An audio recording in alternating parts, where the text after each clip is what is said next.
Bon, alors j'espère qu'on va tenir le rythme. Donc Florence Babonneau, je suis l'unique chairwoman de cette fin de journée. Donc plaisir de présenter Corinne Gérardin. On reste avec les Montpelliérains, on reste même avec le même institut, Charles Gerhardt. On a fait un petit voyage parmi la chimie organique du silicium avec Michel et je pense qu'avec Corinne. On va faire un petit voyage parmi je pense, une vision originale d'organiser des matériaux pour en faire, en particulier je pense silice, mais peut-être pas que, pour en faire des matériaux mésoporeux, en particulier en utilisant des micelles complexes. Je vais vous expliquer un petit peu ce qu'elle a derrière la tête et en particulier en essayant de faire des choses éco-compatibles. Merci Florence pour cette introduction. Être introduite par Florence, un colloque organisé par Clément en hommage à Jacques Livage, je pouvais difficilement espérer mieux. Donc je suis très heureuse d'être ici aujourd'hui, je suis aussi honorée de pouvoir participer à cette journée. Je vais vous présenter donc les travaux qu'on a effectués ces dernières années sur l'éco-conception des matériaux mésoporeux ordonnés et fonctionnels, avec quelques défis et avancées. Dans le domaine des matériaux hybrides, comme Clément l'a dit, les matériaux mésoporeux ordonnés fonctionnels, les matériaux mésoporeux ordonnés occupent une place de choix, et ce en raison d'un mariage un peu optimal entre le monde de la matière molle organique et le monde de la matière inorganique. Voilà. Et dans ce domaine des matériaux mésoporeux, il y a eu des avancées incroyables ces dernières années, mais malgré toutes ces avancées, il y a peu de matériaux de ce type sur le marché, et je vais vous expliquer un peu pourquoi. Et c'est pourquoi nous avons développé toutes ces dernières années des approches plus éco-compatibles, parce qu'il était nécessaire d'avancer de ce côté-là. Donc les matériaux mésoporeux, vous connaissez tous, ce sont des matériaux qui ont des pores entre 2 nanomètres et 50 nanomètres. Ils ont une très grande surface spécifique, un grand volume poreux et des propriétés particulières comme des effets de confinement très intéressants. Et en raison de toutes ces propriétés, les applications dans les domaines de l'énergie, de la santé et de l'environnement sont très nombreuses. Malgré tout, comme je vous ai dit, ces matériaux ont connu un développement limité, et c'est en raison des problèmes. Et un des problèmes, c'est l'utilisation d'agents structurants qu'il faut éliminer. Et jusqu'à maintenant, on les éliminait soit par le feu, soit par l'utilisation de solvants organiques. Et comme a dit Jacques Livage hier, pour aller vers une chimie plus douce, il serait bien de remplacer le feu par l'eau. Et c'est ce que nous avons essayé de faire. Donc nous avons, comme je vais vous le montrer, utilisé des nouveaux agents structurants que nous n'éliminons plus par le feu, mais par l'utilisation de l'eau. Voilà donc un peu un résumé de mon exposé d'aujourd'hui. Donc pour les propriétés de ces matériaux mésoporeux, il est nécessaire de contrôler les caractéristiques suivantes. Évidemment, la chimie, c'est-à-dire la composition du réseau, mais aussi les fonctions que l'on peut avoir à la surface extérieure ou à la surface interne des pores. Il est évidemment nécessaire de contrôler la texture et la porosité de ces matériaux, mais aussi toute la mise en forme pour une utilisation justement dans des dispositifs, dans des applications, donc par exemple des nanoparticules, des films et des monolithes. Et comme je vous ai dit, malgré les nombreuses avancées, il reste encore quelques défis. Et entre autres, la fonctionnalisation par des polymères des mésopores, c'est quelque chose où il y a encore des grands progrès à faire pour pouvoir contrôler la nature et la densité des fonctions sur les polymères, la longueur des polymères que l'on peut mettre au sein des mésopores, et pour obtenir une distribution homogène des polymères au sein des mésopores. Du côté des mésostructures, il y a déjà eu beaucoup de progrès, mais on peut encore faire mieux pour contrôler plus finement les propriétés texturales. Et puis du côté de la mise en forme ou de la taille et de la morphologie des objets finaux, il y a encore des progrès à faire, notamment dans le domaine des nanoparticules, parce que par exemple, il y a des gammes de taille de particules qui sont difficiles à atteindre lorsqu'on veut avoir des pores de très grande taille. Et évidemment, donc, on veut faire tout ça avec des procédés qui sont complètement éco-compatibles. Donc, pourquoi on s'est intéressé à la fonctionnalisation par des polymères? Dans le but d'utiliser tout le volume poreux pour le remplir de fonctions, donc pour obtenir un grand nombre de fonctions, donc une densité de fonctions donc, très élevée au sein des pores. Donc c'est un peu dans le but de profiter du volume poreux élevé pour avoir des densités de fonctions élevées. Et parmi les polymères auxquels nous sommes intéressés, il y a les polyacides, auxquels nous sommes intéressés ces 5 dernières années. Alors pourquoi les polyacides? Parce qu'ils présentent des propriétés très intéressantes, acido-basiques par exemple pour les applications catalytiques, des propriétés de sensibilité au pH par exemple pour de la délivrance de médicaments contrôlés par le pH, des propriétés de complexation, de polluants, des propriétés en conduction protonique ou en échange ionique. Voilà. Comment on synthétise ces matériaux mésoporeux en général? Le plus souvent, c'est par des approches coopératives, d'organisations coopératives, à partir d'agents amphiphiles et de précurseurs inorganiques. Et c'est par organisation coopérative de cette matière organique et de cette matière inorganique que l'on obtient des matériaux mésostructurés, hybrides, organisés à longue échelle, à partir desquels il faut enlever cet agent organique dont je vous parlais, qui assure la structuration du matériau, pour obtenir le matériau mésoporeux. On obtient des matériaux mésoporeux ordonnés, avec des mésopores monodisperses, si on utilise des agents amphiphiles bien définis, comme des copolymères à blocs amphiphiles. Et ce sont les progrès récents, ces 10 dernières années, dans le domaine de la synthèse macromoléculaire contrôlée par les techniques de polymérisation radicalaire. C'est grâce à ces progrès que nous avons fait des grands progrès au niveau de la synthèse des matériaux mésoporeux, avec des tailles de pores contrôlées et des topologies contrôlées. Donc, qui dit topologie dit morphologie des pores variables et organisation de ces mésopores aussi contrôlés. Et ce qui est intéressant donc, avec ces copolymères à blocs amphiphiles, c'est que la topologie de ces pores est contrôlée par essentiellement la fraction volumique du bloc de cœur que j'appelle ici FA. Donc si on sait s'assurer d'une fraction volumique pour des systèmes polymères, on sait faire une phase 2D hexagonale ou une phase lamellaire, etc. Et pourquoi d'où vient le succès de la synthèse des matériaux mésoporeux? Mais c'est parce que ces propriétés lyotropes que l'on a pour les systèmes amphiphiles classiques, on peut les transférer au système hybride, c'est-à-dire en présence de précurseurs siliciques. Donc on profite des propriétés de ces copolymères pour faire des matériaux ordonnés.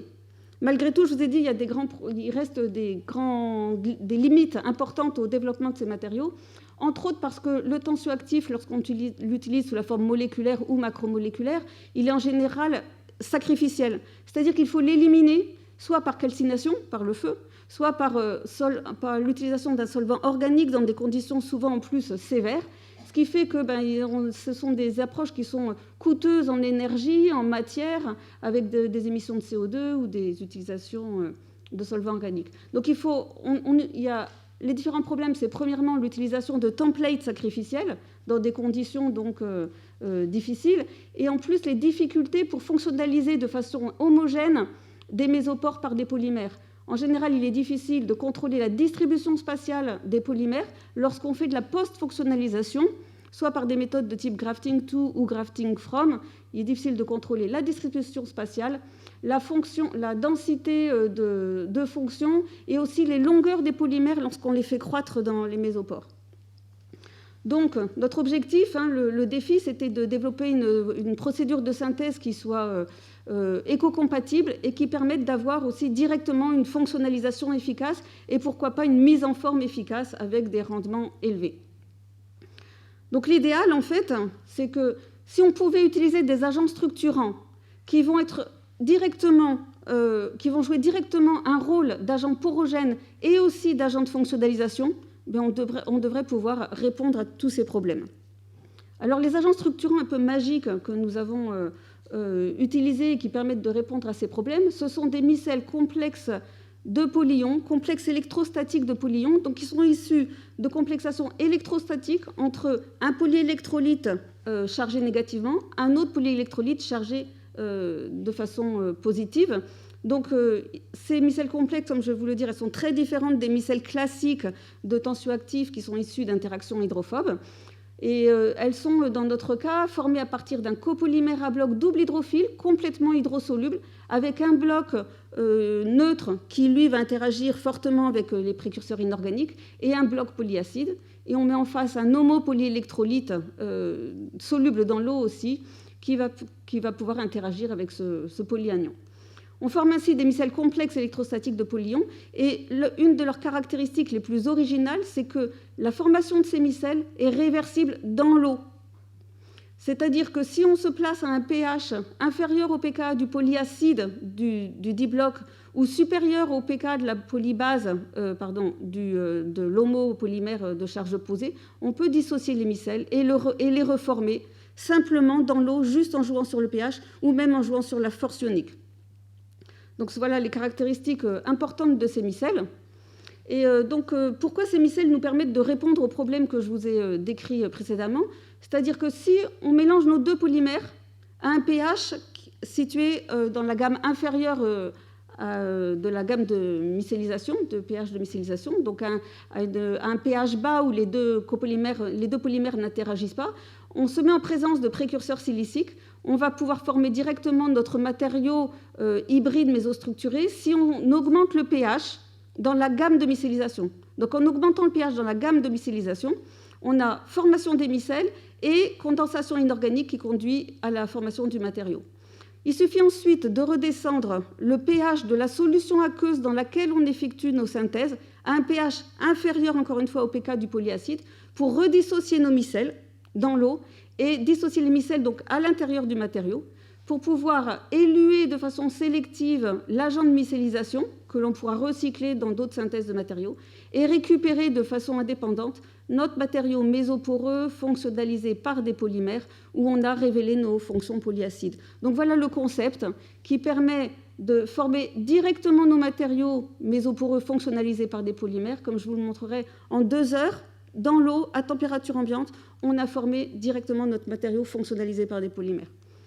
Donc c'est un procédé donc, complètement dans l'eau qui permet donc d'économiser énergie et matière. Alors encore un point sur donc, ces micelles, elles sont obtenues donc, en utilisant 2 composantes, donc, ce qui est original pour des micelles de système amphiphiles. Une des composantes sert à générer la porosité parce que c'est la composante qui est enlevée lors du lavage final du matériau, alors que l'autre composante reste dans le matériau pour fonctionnaliser le matériau et forcément de façon homogène dans tout le matériau, puisque c'est l'agent structurant qui devient l'agent fonctionnalisant. Voilà. Je voudrais insister encore une fois sur les propriétés très particulières de ces micelles. Je les ai classées en 3 groupes. Premièrement, le cœur de ces micelles, c'est ce qu'on appelle un coacerva, c'est-à-dire c'est un gel aqueux, formé par complexation entre 2 polyélectrolytes.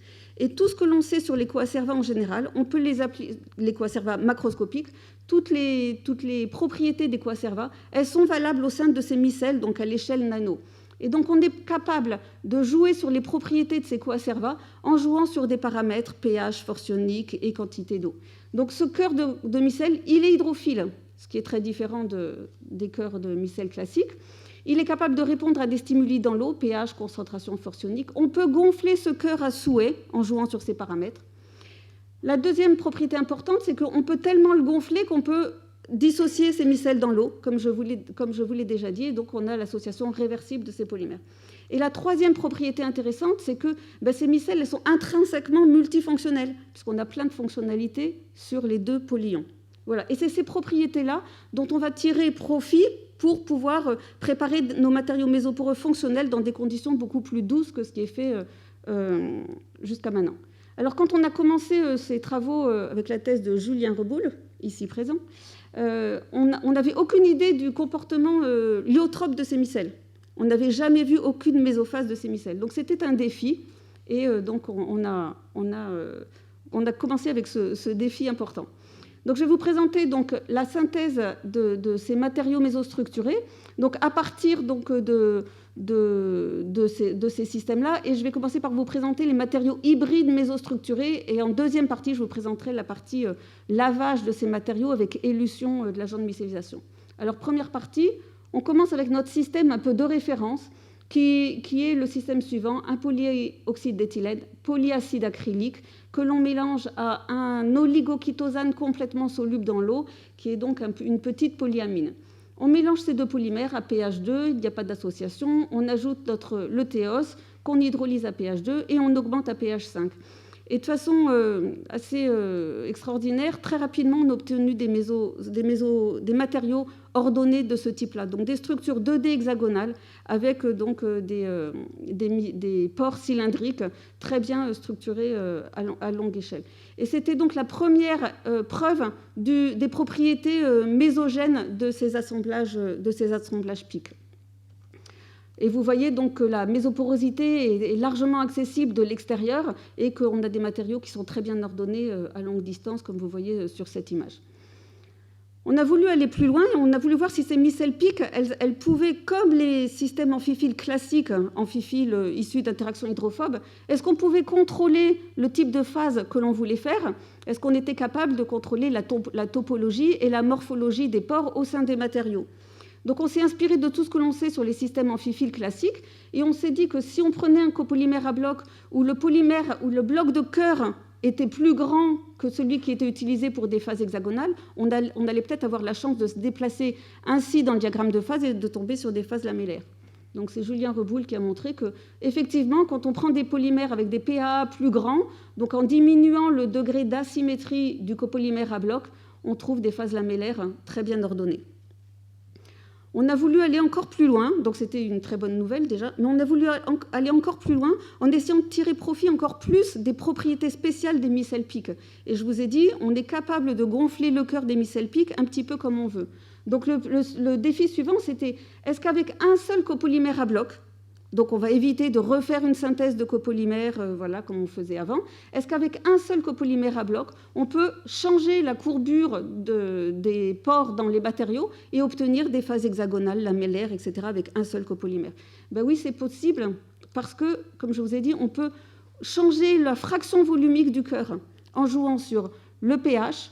Quand on joue sur le pH, on joue sur les fractions de chaque polyion dans les micelles, dans les matériaux. Quand on joue sur la concentration et le sel, donc ça c'est ce qu'on a montré dans une thèse co-dirigée avec Martin, quand on joue sur la concentration et le sel, on est capable de changer la quantité d'eau qu'il y a dans le cœur et donc de changer cette fraction volumique de cœur. Alors effectivement, il y a beaucoup d'eau dans le cœur. Combien il y en a? Il y en a jusqu'à 60% du volume poreux que l'on récupère après calcination. Et avouez qu'il est difficile de faire plus éco-compatible que l'eau comme un porogène.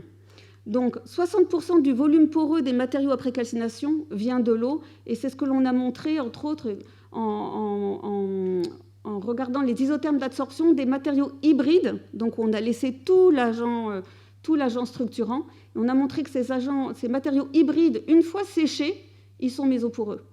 Et donc ce volume poreux que l'on récupère sur ces matériaux hybrides, il est dû à l'élimination de l'eau dans le cœur des micelles. Et en fait, donc, le cœur des micelles après séchage, c'est un aérogel. Voilà, donc on sait qu'on a beaucoup d'eau dans le cœur des micelles. Comment on peut utiliser cette eau justement pour contrôler nos mésostructures? Mais je vais vous montrer seulement un exemple. Je vous ai dit qu'on pouvait jouer sur le pH, la concentration et le sel. Je vous montre juste un exemple ici. Donc c'est la thèse de Mélodie Matona. On part d'un système de référence, donc des matériaux mésoporeux, structure hexagonale 2D, avec une synthèse très classique, PA, POE et puis chitosane, avec pas de sel ajouté. On a des matériaux hexagonales 2D avec des diamètres de pores de 10 nanomètres, à peu près. On fait la même synthèse avec du sel, donc du sulfate de sodium. Ce que l'on observe déjà facilement, c'est que l'on augmente la taille des pores. Augmenter la taille des pores, ça veut dire déjà diminuer un petit peu la courbure. On continue à ajouter plus de sel et on diminue tellement la courbure que l'on fait des phases lamellaires. Et donc, ce que l'on a montré en travaillant sur les coacerva macroscopiques, qui sont des modèles en fait, du cœur des micelles, c'est qu'on est capable de jouer sur la quantité d'eau dans le cœur des micelles, aussi bien dans les coacerva qu'en cours de synthèse de matériaux avec nos micelles. Et on est capable donc de changer suffisamment la courbure juste en ajoutant du sel dans la synthèse des matériaux. Maintenant, est-ce qu'on me demande souvent, mais tu ne nous dis jamais si tu peux contrôler la taille de tes pores? Oui, on peut contrôler la taille des pores facilement. Il suffit en fait de changer, tout en gardant le même degré d'asymétrie du polymère, d'augmenter par exemple la taille de chaque bloc de pores. Et ça, on l'a démontré avec des copolymères à bloc qui n'ont non plus un POE linéaire, mais un POE de conformation peigne, parce que ces POE, ces polyacrylates de POE, du coup, on pouvait les synthétiser par polymérisation radicalaire contrôlée. Donc ça, c'est la thèse de Jérôme Vardin. En synthétisant des polymères de différentes tailles, on a été capable de contrôler les tailles de mésopores, ici, dans ce cas, de 4 à 9 nanomètres, mais sachez qu'on monte facilement jusqu'à 15 nanomètres. Avec ces copolymères à bloc de conformation peigne, on a eu une autre belle surprise, c'est que si en fait on se met dans des conditions classiques où avec un polymère de conformation linéaire, on obtient une phase hexagonale 2D, si on remplace le bloc linéaire par un bloc neutre de même masse exactement, donc on a les mêmes masses de copolymères à bloc, et bien on obtient des phases cubiques avec des pores sphériques. Donc ici, on a la même fraction volumique de blocs de cœur, mais on a des structures complètement différentes. On est passé à des courbures beaucoup plus élevées. Des cylindres sont remplacés par des sphères. Vous avez ici la structure cubique, très très bien ordonnée, avec l'isotherme d'adsorption caractéristique. Et en fait, on a réussi à expliquer pourquoi on avait ces structures cubiques.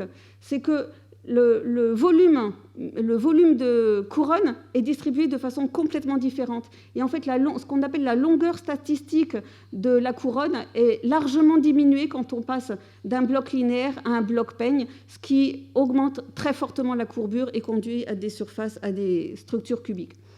Donc un petit résumé sur ce contrôle de morphologie et de topologie que l'on a avec nos micelles PIC. On est capable de former des mésostructures avec des formes de pores et des topologies complètement variables et avec des tailles de pores variables.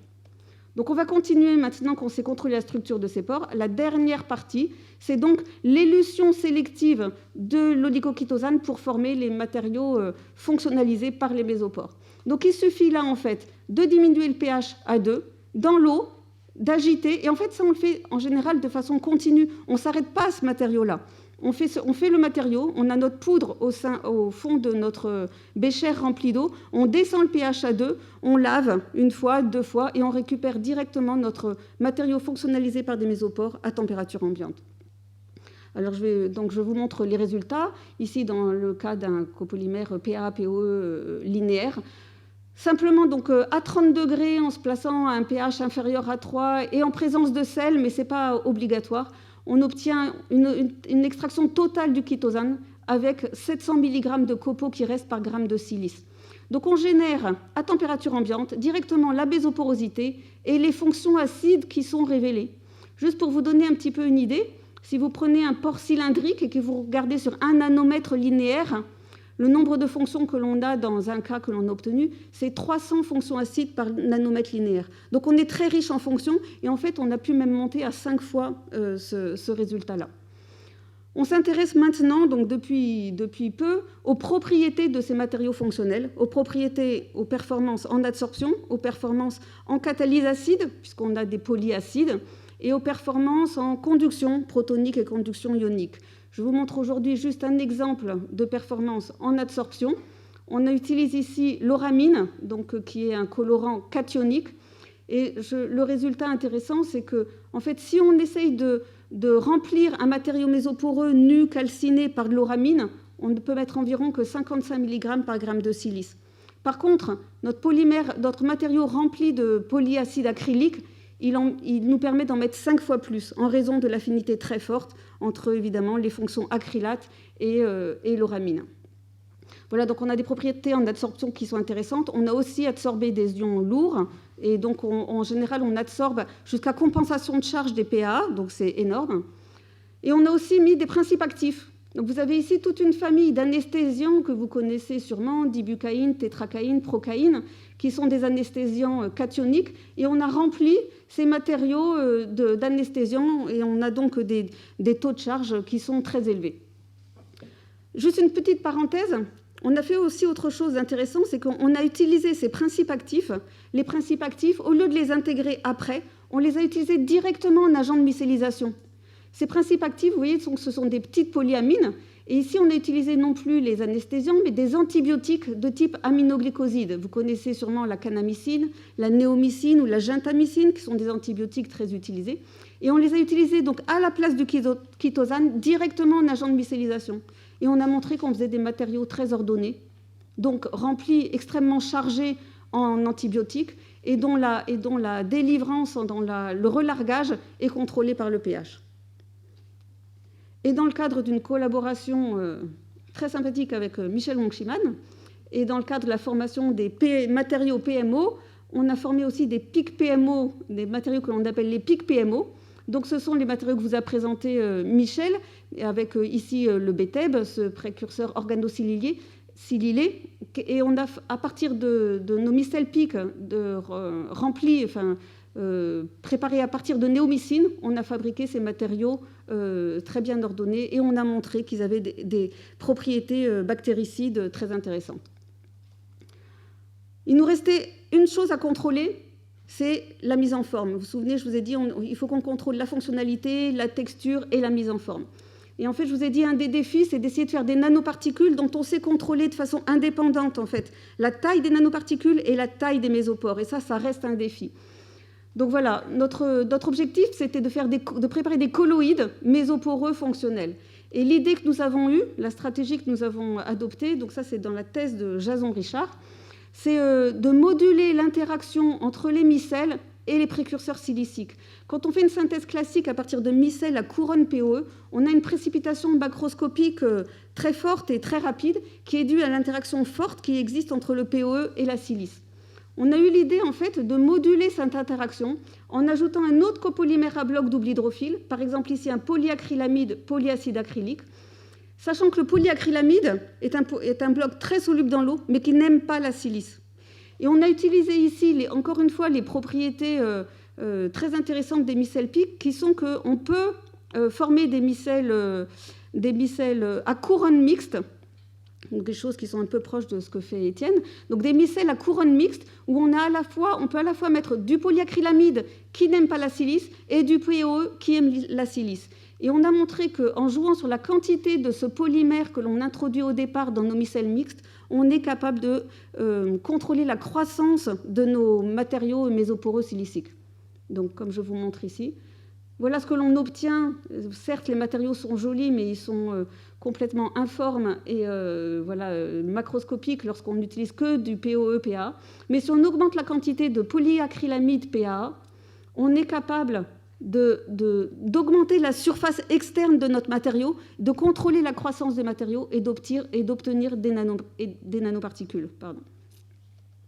Alors on s'est beaucoup intéressé au mécanisme de formation que je ne vous présenterai pas ici, mais en gros ce que l'on a montré, c'est que ces blocs polyacrylamide qui sont solubles dans l'eau et qui recherchent l'eau permettent en fait de contrôler la surface externe des particules et donc d'obtenir des nanoparticules.